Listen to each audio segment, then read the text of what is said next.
तो आज हम लोग वास्प एपीआई टॉप 10 वनरेबिलिटीज़ में से कोई भी वनरेबिलिटी नहीं पढ़ने वाले हैं। आज हम पढ़ने वाले हैं ब्रोकन एक्सेस कंट्रोल के बारे में। तो ये बहुत कॉमन वनरेबिलिटी है, बहुत इजीली मिलती है और बहुत पॉपुलर वनरेबिलिटी है। आप लोगों ने इसका नाम कभी ना कभी सुना होगा। अब मुझे ये नहीं पता चल रहा अभी तक कि वास्प ने इसको अपनी लिस्ट में ऐड क्यों नहीं करा। करना चाहिए था, बहुत कॉमनली मिलती है तो इस चक्कर में इसको ऐड करना चाहिए था। अब मुझे रीज़न नहीं पता क्यों नहीं ऐड करा। तो मैं इस वनरेबिलिटी के बारे में बताता हूँ। तो मैंने इस वनरेबिलिटी को इसीलिए स्पेशली ऐड करा है कि ये वास्प का पार्ट है या नहीं है कोई फर्क नहीं पड़ता, लेकिन क्योंकि ये मिलती है एपीआई के अंदर तो आप लोगों को पता होना चाहिए। तो हम पहले टेक्निकल डेफिनेशन की बात करते हैं कि ब्रोकन एक्सेस कंट्रोल वनरेबिलिटी है क्या, फिर मैं समझाऊंगा, फिर मैं इसके प्रैक्टिकल दिखाऊंगा तो आपको क्लियर हो जाएगा वनरेबिलिटी होती क्या। तो यहाँ पे इसकी डेफिनेशन कहती है vulnerabilities that allow attackers to bypass access controls and gain unauthorized access to resources और functionalities. This can occur when access control are not properly implemented or enforced or when user input is not properly validated. अब यहाँ पे ये क्या कहने की कोशिश कर रहा है कि हम किसी रिसोर्स को एक्सेस कर पा रहे हैं, ठीक है, जिसका एक्सेस हमारे पास नहीं होना चाहिए, वो ब्रोकन एक्सेस कंट्रोल वनरेबिलिटी होती है, बहुत सिंपल टर्म्स में, ठीक है। तो किसी भी रिसोर्स को जब हम एक्सेस कर पा रहे हैं, ठीक है, जिसका एक्सेस हमारे पास नहीं होना चाहिए, तो वो हमारे को यहाँ पे ब्रोकन एक्सेस कंट्रोल वनरेबिलिटी होती है, ठीक है। अब मैं इसका प्रैक्टिकल दिखाता हूँ तो आपके दिमाग में क्लियर हो जाएगा कि मैं क्या कहने की कोशिश कर रहा हूँ। तो सीधा बर्ब सूट पे चलते हैं सबसे पहले। तो बर्ब सूट खोलने के बाद मैं हूँ प्रॉक्सी के अंदर, इंटरसेप्ट के अंदर, ठीक है, और यहाँ पे ओपन ब्राउजर पे क्लिक करेंगे तो ब्राउजर ओपन कर लो इसका, उसी में हम सारा काम करने वाले हैं। ब्राउजर ओपन करने के बाद अब मैं ये एज्यूम करके चल रहा हूँ कि आपने ऑलरेडी सीआर एपीआई का डॉकर रन कर दिया होगा, ठीक है, तभी सीआर एपीआई ओपन होगा। तो मैं यहाँ डाल देता हूँ 127.0.0.1:8888, एंटर मारते हैं, इस पर सीआर एपीआई ओपन हो जाएगा। मैं मेल हॉक को नहीं खोल रहा हूँ, उसका भी हमारे को कोई काम नहीं है। यूज़र डालेंगे जिम यूज़र, ठीक है, jim@jim.com, पासवर्ड डालेंगे pass123!#। अब लॉगिन होने के बाद सबसे पहले मैं क्या काम करूँगा, मैं जाऊँगा शॉप के अंदर, ठीक है, शॉप पे चलते हैं। उसके बाद मैं जाऊँगा पास्ट ऑर्डर्स पे, ठीक है, और पास्ट ऑर्डर्स पे जाने के बाद ना मैं यहाँ पे किसी भी ऑर्डर पे क्लिक करता हूँ। लेट्स से इस पे कर लेते हैं ऑर्डर डिटेल्स पे, ठीक है, इस पर मैंने क्लिक करा, यहाँ मेरा सारा ऑर्डर से रिलेटेड चीज़ें खुल गई।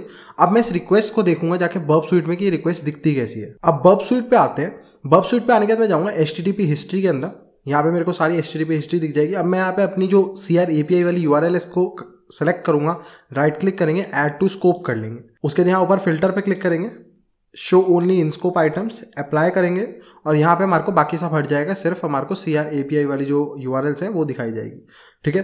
अब हम सबसे लास्ट वाली पे चलते हैं, जो अभी हमने देखा था 41 नंबर का ऑर्डर जो था हमारा, वो वाले पे देखते हैं। यहाँ पे चलते हैं और इस रिक्वेस्ट को मैं क्या काम करूँगा, इसका रिस्पांस देखोगे तो हमारे को जो 41 नंबर का ऑर्डर था हमारा ये वाला, इसकी सारी रिस्पांस में इसकी सारी डिटेल्स हमारे को दिख रही है। मैं इसको भेजूंगा सेंड टू रिपीटर, ठीक है, रिपीटर पे चलते हैं और मैं क्या काम करूँगा, देखो यहाँ पे आपको दिख रहा है ऑथराइजेशन, एक हेडर है ऑथराइजेशन नाम से। तो ये ऑथराइजेशन हेडर एक तरह से कुकी का काम करता है। एपीआईज में हमारे को ऑथराइज करने में यही हेल्प करता है। ये एक JWT टोकन है जो हमारे को बता रहा है हमारा ऑथेंटिकेटेड है, ये हमारे को बता रहा है सामने सर्वर को कि हमारे को एक्सेस है इस चीज़ों का। तो अगर मैं इस चीज़ को हटा दूँ तो ये काम नहीं करना चाहिए, ठीक है, मेरे को एरर मिलना चाहिए कि you are not authorize to view this information. तो मैं इसको रिमूव करता हूँ ऑथराइजेशन हेडर को पूरे को, ठीक है, और यहाँ ट्राई करते हैं, हम सेंड करते हैं रिक्वेस्ट को, रिस्पॉन्स देखते हैं और आपको दिखेगा रिस्पॉन्स में मेरे को यहाँ पे सारी चीज़ें नॉर्मली दिख रही जो कि नहीं दिखनी चाहिए। तो ऐसे तो कोई भी जना जब इस पर गेट रिक्वेस्ट मारेगा तो वो मेरे ऑर्डर्स को देख पाएगा कि मैंने क्या क्या ऑर्डर कर रखा है विदाउट ऑथराइजेशन। उसको कोई ज़रूरत ही नहीं है, वो उसको कोई एक्सेस है नहीं है कोई फ़र्क नहीं पड़ता है, वो मेरी सारे ऑर्डर्स देख पाएगा। शायद वो दूसरों के ऑर्डर्स भी देख पाए। तो अगर मैं यहाँ 42 कर दूँ और सेंड करूँ, देखते क्या हम 42 नंबर का भी सारा देखो देख पा रहे हैं। तो यहाँ पे ये ब्रोकन एक्सेस कंट्रोल है कि यहाँ जो एक्सेस है वो नहीं है, ठीक है, ये कोई बाहर का यूज़र है जिसने कोई भी ऑथराइजेशन हेडर नहीं लगा रखा है, फिर भी वो चीज़ों को देख पा रहा है। तो ये होता है ब्रोकन एक्सेस कंट्रोल वनरेबिलिटी। मेरे को एक्सेस नहीं है फिर भी मैं चीज़ों को देख पा रहा हूँ, ठीक है। अगर आप ये किसी और रिक्वेस्ट के साथ ट्राई करोगे, जैसे अगर मैं प्रॉक्सी पे चलता हूँ, ठीक है, वापस इसको नीचे करते हैं और लेट्स से कि यहाँ पे चलते हैं, ये ऑर्डर्स ऑल वाला पेज है ना, इस पर जाते हैं, ठीक है। यहाँ पे मैं इसको सेंड टू रिपीटर करते हैं, रिपीटर पे चलते हैं, यहाँ से हटा के देखते हैं कि इसका रिस्पांस क्या आएगा। मैं यहाँ से ऑथेंटिकेशन को हटा दूँ, ये टैब, ये यहाँ पे हेडर को हटा दिया, सेंड करेंगे, रिस्पांस देखते हैं, यहाँ पे आ गया JWT टोकन रिक्वायर्ड। जब तक JWT नहीं देखोगे तो आप ऑर्डर्स देख ही नहीं सकते क्या क्या ऑर्डर्स आप कर सकते हो, ठीक है।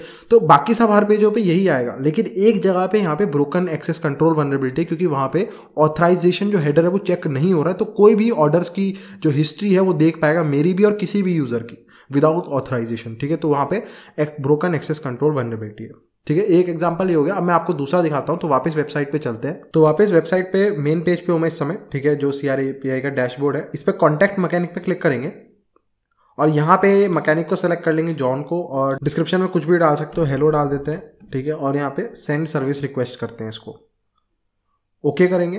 अब सेम रिक्वेस्ट को बर्ब स्वीट में एक बार देखेंगे। बर्ब स्वीट में आने के बाद मैं प्रॉक्सी में जाऊँगा, HTTP हिस्ट्री को यहाँ पे देखेंगे तो हमारी जो लास्ट कॉन्टैक्ट मैकेनिक वाली है इसमें पैरामीटर सेंड हो रहे हैं, इसको देखते हैं यहाँ पे, ठीक है।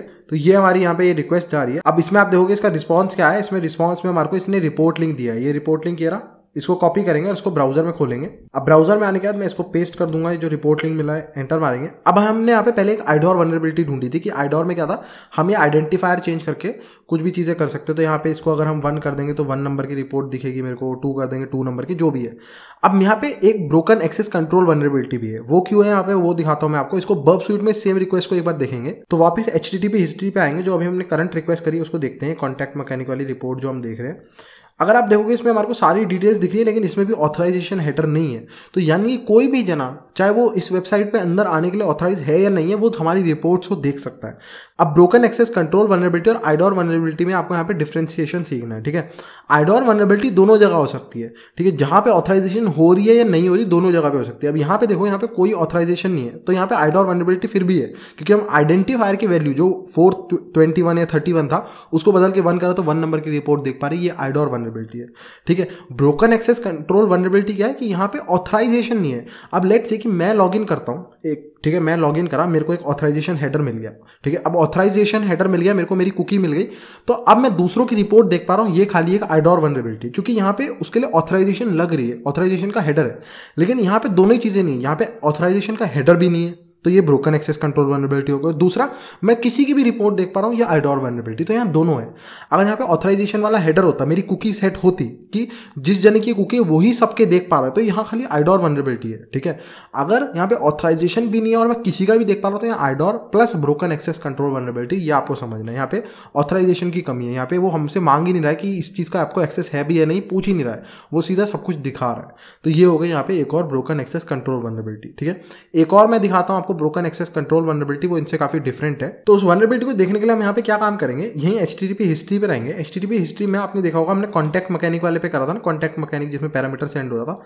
अगर आप इस रिक्वेस्ट पे चलते हैं पहले, अगर आप रिक्वेस्ट को ध्यान से देखोगे, यहाँ नीचे जो जा रही है, यहाँ पे एक मैकेनिक की API दी गई है, ये API जिसपे रिपोर्ट जो है रिसीव हो रही है, यानी कि ये हम जब यहाँ से भेज रहे हैं तो ये रिक्वेस्ट आगे इसको भेज रहा है, ठीक है। तो हम यहाँ से रिक्वेस्ट भेजते हैं किस पे, कॉन्टैक्ट मैकेनिक पे, और कॉन्टैक्ट मैकेनिक किसको कॉल करता है, इस API को कॉल करता है रिपोर्ट को सबमिट करने के लिए।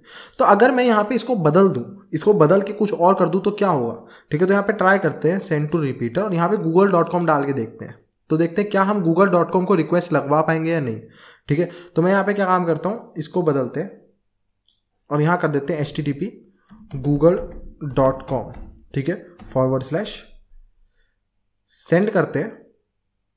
रिस्पॉन्स में देखते क्या है। अब आप रिस्पॉन्स में देखोगे तो google.com का पूरा पेज रिस्पॉन्स यहाँ आ गया, तो हम google.com को रिक्वेस्ट लगा पा रहे हैं। इसे हम कहते हैं SSRF vulnerability, server side request forgery, यानी कि हम अपनी मर्जी की किसी भी URL पे इस वेबसाइट के थ्रू रिक्वेस्ट लगवा पा रहे हैं, ठीक है। इस वेबसाइट के सर्वर से हम अपनी किसी भी URL पे रिक्वेस्ट लगा पा रहे हैं, इसे हम सर्वर साइड रिक्वेस्ट फोर्जरी कहते हैं। अब SSRF कुछ लोगों के लिए ब्रोकन एक्सेस कंट्रोल के अंदर आती है, कुछ लोगों के लिए नहीं आती, ये कॉन्ट्रोवर्शियल है, ठीक है। लेकिन हम इसको कन्वर्ट कर सकते हैं ब्रोकन एक्सेस कंट्रोल में। ब्रोकन एक्सेस कंट्रोल का मतलब होता है कि जिस चीज़ का मुझे एक्सेस नहीं है मैं वो देख पा रहा हूँ, ठीक है। तो अब google.com का एक्सेस तो मुझे है ही, किसी को भी, सबको देख सकते हैं, लेकिन इससे मैं क्या काम कर सकता हूँ, मैं ऐसी चीज़ों को देखने की कोशिश कर सकता हूँ। ये थी ओरिजिनल वाली, तो मैं यहाँ पे ट्राई कर सकता हूँ कुछ और, जैसे एडमिन API को देखने का। तो इसी के अंदर मैं चेक कर सकता हूँ क्या मेरे को कोई एडमिन API देख पा रहा हूँ या नहीं देख पा रहा हूँ। सेंड करके देखते हैं और रिस्पॉन्स में वेट करते क्या आता है, not found, the requested resource was not found. लेकिन रिक्वेस्ट तो लगी, देखो इस वेबसाइट पे रिक्वेस्ट लगी है, 404 आया, क्योंकि एडमिन नाम की कोई एग्जिस्ट नहीं करती। लेकिन अगर मैं कोई वैलिड दूं तो वहां पे मेरा काम हो सकता है। जैसे एक यहाँ पे हम ट्राई करते हैं किसी और को, कॉन्टैक्ट मैकेनिक का ही देके ट्राई करते हैं, है ना, वर्कशॉप के अंदर API, इसी को ट्राई करते हैं देने का। इसको बदल के यहाँ पे यही दे देते हैं, ठीक है, पेस्ट करते हैं। अब देखते हैं सेंड करके, और रिस्पॉन्स में देखते हैं मेथड गेट नॉट अलाउड, तो यहाँ मेथड चेंज करते हैं, पोस्ट की जगह गेट कर देते हैं इसे। सेंड करके देखते हैं कुछ हुआ क्या, अच्छा, यहाँ पे अभी दिक्कत वही है कि यहाँ पे डेटा ऐसे फॉर्मेट में जा रहा है, ठीक है। तो यहाँ पे पोस्ट आएगा, मतलब आप देख रहे हो मैं अंदर से सर्वर से ही 127 पे रिक्वेस्ट लगा पा रहा हूँ किसी भी पेज पे। तो कुछ पेज ऐसे होते हैं जो फॉरबिडन होते हैं 403 वाले, तो हम उनको बाईपास कर सकते हैं क्योंकि वो 403 बाहर वाले लोगों के लिए होती है। लेकिन जब अंदर से रिक्वेस्ट लगेगी SSRF वल्नरेबिलिटी की मदद से, मैं सर्वर के अंदर से ही रिक्वेस्ट लगा रहा हूँ 127 पे, तो वो 403 अंदर वाले लोगों के लिए नहीं होती, अंदर के सर्वर के लिए नहीं होती। तो वो रिसोर्सेज हम देख पाएंगे इसकी मदद से। तो ये भी एक ब्रोकन एक्सेस कंट्रोल वल्नरेबिलिटी, क्योंकि जिन चीज़ों का एक्सेस नहीं है वो मैं SSRF वल्नरेबिलिटी की मदद से देख पाऊंगा, उन पेजेस को देख पाऊंगा जिन पे 403 मुझे खुद से आ रहा था, मेरे को एक्सेस नहीं था उनका, लेकिन मैं इस SSRF की मदद से, तो ये सर्वर के अंदर से ही रिक्वेस्ट जा रही है 127 पे, तो वो 403 वाले सारे पेजेस अलाउ हो जाएंगे और मैं उनका सबका कंटेंट रिस्पॉन्स में देख पाऊंगा, जैसे मैंने गूगल का देखा। तो ये थे यहाँ पे ब्रोकन एक्सेस कंट्रोल का एक और एग्जाम्पल जो कि SSRF वल्नरेबिलिटी के थ्रू हमने करा। सो आई होप सो आपको ये इंटरेस्टिंग लगा होगा, SSRF वल्नरेबिलिटी समझ आई होगी, ब्रोकन एक्सेस कंट्रोल वल्नरेबिलिटी समझ आई होगी। So please like the video, subscribe the channel. Thank you and good bye.